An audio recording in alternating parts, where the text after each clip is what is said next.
Dopo la prima storica vittoria nel campionato di Serie D la scorsa settimana per la Tiger, c'è da affrontare Nero Stellati Frattesi al Lenzo Vasi di Piraino e quindi la possibilità di ripetersi. Pronti via con Alessandro Ferrante Falanca, De Cristoforo Librizzi Pericone, Lupo Zingales, Calabrese, Di Senso e De Emanuele. Questo l'11 mandato in campo da Santino Bellinvia ed è subito una Tiger arrembante con questo lancio lunghissimo di De Cristoforo per il tocco di De Emanuele in piena area di rigore di gran carriera. Arriva lui, Tindarone Calabrese, ed è l'1-0, minuto 18, si sblocca il match grazie ad un'invenzione di De Cristoforo, un lancio millimetrico da 50 metri, poi ci mette del suo anche la difesa campana. È molto bravo De Emanuele e per Tindaro Calabrese un gioco da ragazzi, gonfiare la rete. 1-0, minuto 18, non ne passano 4 di minuti per il raddoppio dei padroni di casa. C'è un piccolo giallo qui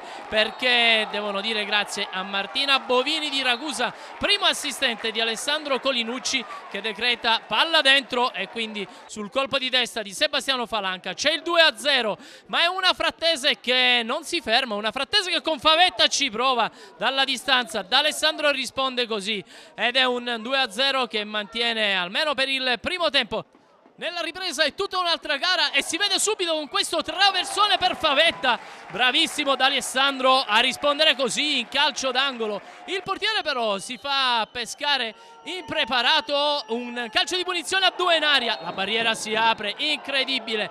Tutto nuovamente in gioco, la Frattese con Capitan Claudio Costanzo accorcia 2-1. Guardate un po' che ingenuità difensiva anche in questo caso. La palla passa sotto i piedi di tutti per il 2-1. La Frattese c'è, però rischia in questa circostanza, ci potrebbe essere anche l'errore tecnico. Il direttore di gara dà un'ammonizione proprio all'autore del gol, Claudio Costanzo, sul calcio d'angolo, ma non decreta il calcio di rigore. Fa battere nuovamente l'angolo, scampato il pericolo. La Frattese c'è e si vede, sotto porta fa male, e questa volta è Ciro Favetta a gonfiare la rete sul calcio di punizione di Mora. Guardate, sul traversone di Mora, pardon, il suo colpo di testa, tutto solo in piena area di rigore. 2-2, incredibile al Lenzo Vasi, da 2-0 a 2-2. Rischia la Tiger, ma è una Tiger che cerca di mettere la testa oltre l'ostacolo, in questo caso oltre la linea dei difensori.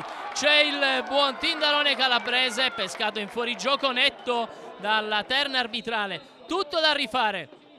Di Senso sul calcio di punizione si esalta mezzocampo, Pasquale mezzocampo, e il 2-2 resiste, ma in chiusura di match è ancora la formazione ospite. Ciliento fa un gioco di prestigio, poi guardate un po' cosa combina il bravo Favetta sulla linea. In questo caso c'è Peppe Librizzi che dice no al 3-2. Le ultime battute sono ancora tutte di marca campana. Il tiro dalla distanza del neoentrato Tascone, che va a mandare la palla sul palo.